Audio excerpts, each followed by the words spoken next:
तो देखिए, व्योमित्रा एक खातून है, एक लेडी, एक ऐसी फीमेल जिसको अब स्पेस में भेजा जा रहा है।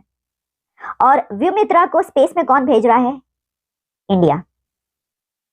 लेकिन इससे भी ज्यादा इंटरेस्टिंग स्टोरी उस वक्त बनती है जब आपको यह पता चलता है कि व्योमित्रा एक ह्यूमनॉइड है, यानी व्योमित्रा एक रोबोट है, एक फीमेल रोबोट। हम देखते हैं बलोचिस्तान में अटैक हो रहा है, कभी हम देखते हैं अपना क्या नाम लेते हैं डेरा इस्माइल खान में अटैक हो रहा है। अभी आज डेरा इस्माइल खान में अटैक हुआ है, 10 से ज्यादा जो फोर्सेस के जवान हैं उनकी जानें गई हैं। पुलिस स्टेशन पे अटैक हुआ है।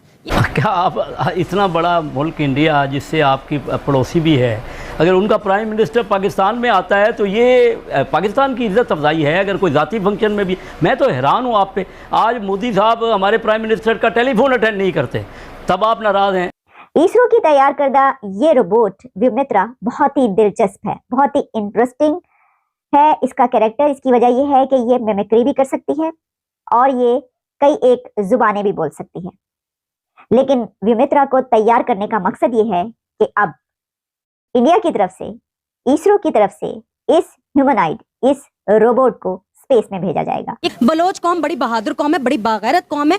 सिर्फ वो हक मांगती नहीं है, लेकिन वो मजबूर है इस आइन का वो पास करी है। आप कैसे उनको कह सकते हैं कि वो दहशतगर्द है, या वो पाकिस्तानी नहीं है, या वो कठपुतली हैं और लोगों के हाथों में जो है वो खेल रहे हैं? कैसे कह सकते हैं कि जब वो आपके आइन की पासदारी कर रहे हैं और सिर्फ आइन के रूह से अपना हक मांग रहे हैं? हम उसी मुल्क जो कि अनफॉर्चुनेटली आपसे उसकी मुखासमत है, आपकी उनकी एक दुश्मनी हो गई है, तो मामला तो तभी हल होंगे ना जब आप आपस में बैठेंगे। या कोई और हल मुझे बता दीजिए, और क्या तरीका है? या किसी मुसलमान मुल्क को डालेंगे बीच में, और या अमेरिका को बीच में डालेंगे। तो जो कुछ करें आप उससे सबसे नाराज़ हैं। ना खुद मिलें, ना अमेरिका की कोई हम कहें कि वो समझौता करा दे, या चाइना करा दे, या कोई मुसलमान ममालिक करा दे।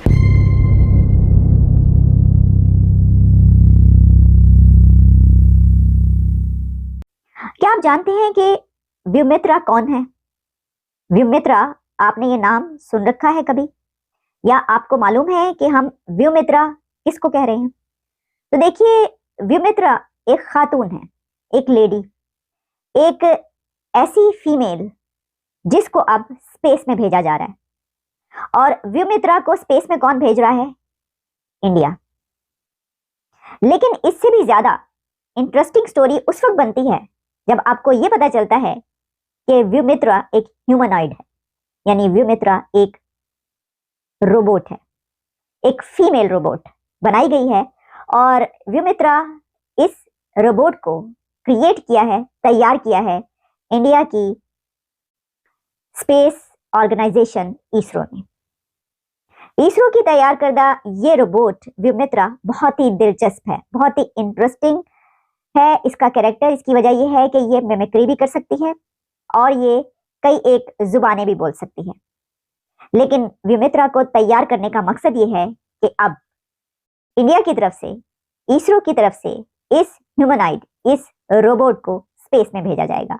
और स्पेस में इसको इसलिए भेजा जा रहा है क्योंकि गगनयान मिशन, जिसमें कि इंडिया के एस्ट्रोनॉट्स जाएंगे, तो इससे पहले कि ह्यूमन को भेजा जाए वहां पर, तो वहां पर बहुत सारी चीजें जिसके ऊपर रिसर्च करनी है और टेस्ट करना है कि एक ह्यूमन जब वहां पर जाएगा स्पेस में तो उसके साथ क्या क्या कुछ हो सकता है। तो उसके लिए एक फीमेल रोबोट तैयार की गई है। सर, सबसे पहले तो मैं सैल्यूट इस बात पर पेश कर रही हूँ आपको, इसरो वालों, कि आपने रोबोट बनाई तो वो फीमेल रोबोट बनाई है। आपने एक लड़की, एक लेडी का एक वो तैयार किया है कि अगर हम स्पेस में भेज रहे हैं, देखें ये रोबोट जो है वो मेल रोबोट भी तो हो सकता था ना, और उसका नाम भी कोई और होता, उसकी शक्ल भी कोई और होती। लेकिन जैसे कि आप देख रहे हैं शक्ल, तो इसमें आपको पता चल रहा है कि वो एक फीमेल रोबोट नजर आ रही है। तो इससे ये एक सिंबॉलिक वे में उन्होंने किया है। ये एक सिंबल है कि वो अपनी महिलाओं को, अपनी खवातीन को कितना आगे रखते हैं। हमने इससे पहले देखा कि ये है विमेन एम्पावरमेंट की बात। वो जो खवातीन है अपनी, उनको पावर देना चाहते हैं, उनको पावरफुल बनाना चाहते हैं। और यही वजह है कि हमने देखा कि चाहे वो आदित्य L1 वाला मिशन हो या फिर वो चंद्रयान 3 वाला मिशन हो, उसके पीछे जो भी खवातीन है उन्होंने एज ए डायरेक्टर कितने काम किए और कितनी उसके अंदर ऐसी महिलाएं हैं जिन्होंने कमाल के काम किए, उसके पर हम कई मर्तबा बात कर चुके हैं। बल्कि अब तो हम ये देख रहे हैं कि देखिए उनकी जब रिपब्लिक डे पर परेड होती है तो कैसे उनके खवातीन के दस्ते जो हैं वो परेड करते हुए नजर आते हैं, और वो लीड करती हैं, सिर्फ परेड नहीं वो लीड करती हैं उसको भी। तो देखिए मैं आपको जरा थोड़ा सा ये जो वुमेन रोबोट एस्ट्रोनॉट है इसके बारे में बताती हूँ, जिसको कि इसरो ने तैयार किया है। और इससे पहले जो दुनिया के मिशन हैं स्पेस में भेजे जाते हैं या इस तरह का जब चेक करना होता है, कुछ टेस्ट करना होता है, तो वो बर्ड्स को भेजा करते थे, एनिमल्स या बर्ड्स को भेजते हैं ताकि वो पता चले कि जो भी हो तो वो बर्ड्स के साथ हो जाए, कुछ भी हमें पता चले इम्पैक्ट क्या आता है, क्या असरात पड़ रहे हैं। लेकिन इंडिया ने उससे आगे बढ़ गया। इंडिया ने कहा कि बजाय इसके कि किसी परिंदे को भेजा जाए, क्यों ना एक ह्यूमनॉइड बनाया जाए, एक ऐसा रोबोट बनाया जाए जो कि उसको वहां पर भेजा जाए और वो भी ये तमाम चीजें टेस्ट कर सकता है, उसके जरिए भी वो सब कुछ टेस्ट किया जा सकता है जो कि आप एक परिंदे को भेज के कर सकते हैं। तो ये उन्होंने इसके अंदर एक दिलचस्पी भी पैदा कर दी। ये बड़ी बात है, बड़ी क्रिएटिविटी है। देखिए ना, बहुत क्रिएटिव लोग हैं इंडिया में भाई, मैं कहती हूँ कमाल के ही क्रिएटिव लोग हैं, और सोच कितनी क्रिएटिव है। तो मुझे कोई तरीका बता देना, आज 74 साल तो हो गए पाकिस्तान को बने हुए, हम कश्मीर का मसला हल करना चाहते हैं। मैं हैरान हूँ कि आप अगर यही करते रहेंगे, एक दूसरे का मजाक ही उड़ाते रहेंगे, यानी प्राइम मिनिस्टर लेवल तक अगर वो हमारे मुल्क में आ गए और हमारी उन्होंने इज्जत अफजाई की, पर्सनल फंक्शन पे आए, उसके बावजूद आप कह रहे हैं चलो नहीं आए तो आप बता दीजिए, अब बात करके देख लीजिए। टेलीफोन तो उठाते नहीं है हमारे प्राइम मिनिस्टर साहब का।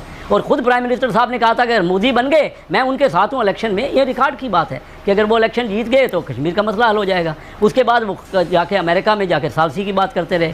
फिर क्या ये हुकूमत, और यहाँ आके सारे का सारा ये हो गया कि जम हो गया, उन्होंने अनेक्स कर लिया और कोई उनको शर्मिंदगी भी नहीं है। हम तो यही कह रहे हैं, देखिए आज मैंने असम्बली में भी कहा, अगर हम बिज़नेस नहीं करते, इंडिया से कारोबार नहीं करते तो हमारा नुकसान हो रहा है। हम वो चीज़ें, इंडिया की चीज़ें दुबई की मार्फत या ईरान की मार्फत हम ले रहे हैं स्मगल होके, वो महंगी ख़रीद रहे हैं, वही अद्वियात वही सब्जियां आज ख़रीद रहे हैं। आपने अपना हर चीज़ बंद कर दी इंडिया, क्योंकि ज़्यादा इंडिया एक्सपोर्ट करता है, हमारी एक्सपोर्ट कम है। हर चीज़ हमने बंद कर दी और महंगी चीज़ें ख़रीद रहे हैं और कहते हैं हम ये कह रहे हैं कि नहीं, जब तक कश्मीर का वो वापस नहीं करेंगे एनेक्स जो किया है, तो भाई बैठेंगे तो तब होगा ना कोई बातचीत करें और इसमें ना एक दूसरे की तानाजानी करें। कोई एक दोनों ममालिक को चाहिए कि मामलात की शुरुआत करें, नहीं तो अदरवाइज़ तो कोई मसला मुझे तो नज़र नहीं आ रहा। हर हुकूमत ने कहा कि भाई नारे ही है ना, फिर तो एक नारे हैं, खोखले नारे कि 74 साल हो गए कि हम कश्मीर बनेगा पाकिस्तान। हम तो सुनते सुनते क्या हुआ, क्या कहीं डेवलपमेंट हुई, किसी मुल्क ने आपकी सपोर्ट की? नमस्कार दोस्तों, गगनयान मिशन से पहले इसरो की महिला रोबोट व्योममित्र अंतरिक्ष में जाने को तैयार है। व्योममित्र को स्पेस में भेजना जरूरी है क्योंकि इस मिशन के सफल होने के बाद ही अंतरिक्ष यात्रियों को स्पेस में भेजा जाएगा। हर भारतीय बस यही चाहता है कि इसरो की मेहनत और सफलताओं का परचम यूं ही लहराता रहे। चंद्रयान 3 की अपार सफलता के बाद पिछले साल ही इसरो के अगले मिशन को लेकर बड़ा ऐलान कर दिया गया था। अब सभी की नज़रें इस साल अंतरिक्ष में जाने वाली पहली महिला रोबोट व्योममित्र पर टिकी हैं। इसरो इस महिला रोबोट को जल्द स्पेस में भेजने वाला है और इस मिशन के लिए तैयारियां भी कर ली गई हैं। व्योममित्र की सफलता के बाद अंतरिक्ष यात्रियों को भेजा जा सकेगा। गगनयान मिशन अगले साल यानी 2025 के लिए शेड्यूल्ड है। गगनयान मिशन से पहले व्योममित्र का स्पेस में जाना बेहद ज़रूरी है और जल्द व्योममित्र के अंतरिक्ष में उड़ान भरने की उम्मीद है।